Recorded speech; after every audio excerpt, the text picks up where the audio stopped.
Good evening, I'm Brian Reagan, this is. Tyler Jelly. And welcome you to our Twilight Talks. And tonight we continue our discussion of deception types. And tonight we're in Genesis chapter 11, verses 1 through 9. Tyler?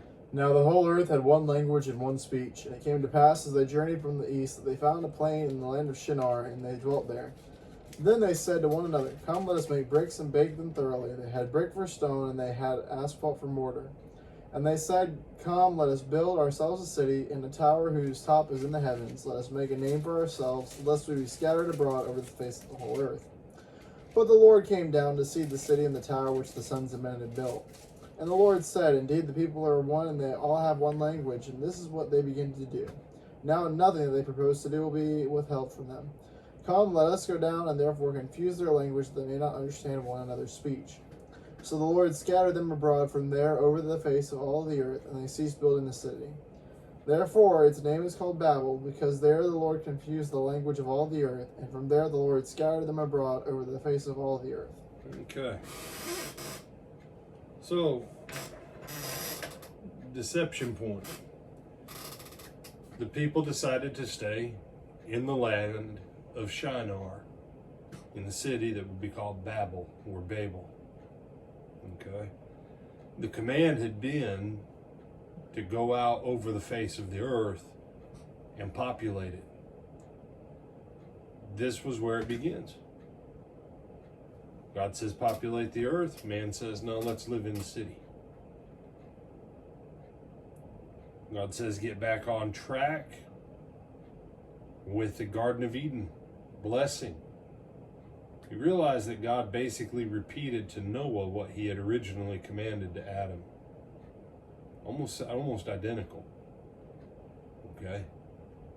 That was God's intent, was for Noah and everyone else, go back out and get back on track with why I created you. Babel is, man says, again, like Adam and Eve, no, we're going to do it this way. You say, really, does where you live make that big a difference? It did. Because when God tells you to go somewhere else. Almost all war in the present world is a result of the Tower of Babel. Everyone had been of one language. They had been of basically one religion. There was only one religion on the boat with Noah. But this starts to move them towards a different religion, because you can't keep the right God and the right religion and keep on in this rebellion. So the Lord comes down, he inspects it. Isn't it interesting? Even though God, quote, knows all things, God still comes down to inspect and obtain not intellectual knowledge, but experiential confirmation. And that's a fascinating thing about God, that you will see all through the book of Genesis. You see it all through the book of Judges too. It's not just, oh, I'm God and I know, I think I'll know.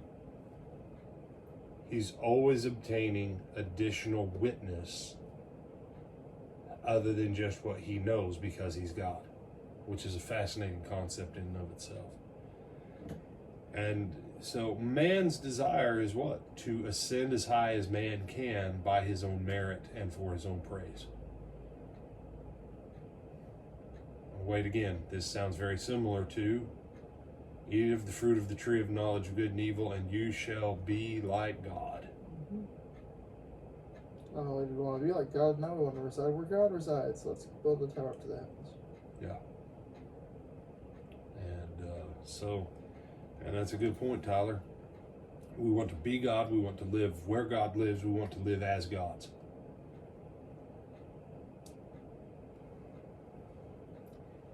Why have we made so much progress on a world scale? And when I say progress, I'm not talking about whether or not it's good or bad. I'm talking about technological and informational advancements in, say, the last 400 years. And some people would argue with that. No, the last 400 years. Latin was the language of the Empire of Rome, legal stuff. Greek was a common language, Tyler. But what's been the dominant language of the world for the last 400 years? English. English. First spread by England, tied to commerce, and because people wanted wealth, what'd they learn? English. Then England wanes in power, America rises in power, and your fourth most spoken language, your fourth most spoken language in the world as a native language is English, just population wise. The two different main dialects of China are obviously first. The base core dialect of India is second. Spanish is actually third.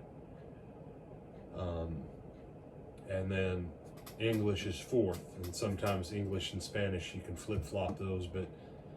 But isn't it interesting? China, one of the main teaching positions that they have available in China is to teach English as a second language. A huge chunk of India, they go back and forth between English and their native language. They'll be talking in Hindi, and then, half the sentence will be English. Why? Because the English were there for a few hundred years. Mm-hmm. Right? Didn't leave till 1940. Spanish, yeah. Everything south of San Antonio speaks English. Most of Europe learns English. Africa learns English. Russians learn English.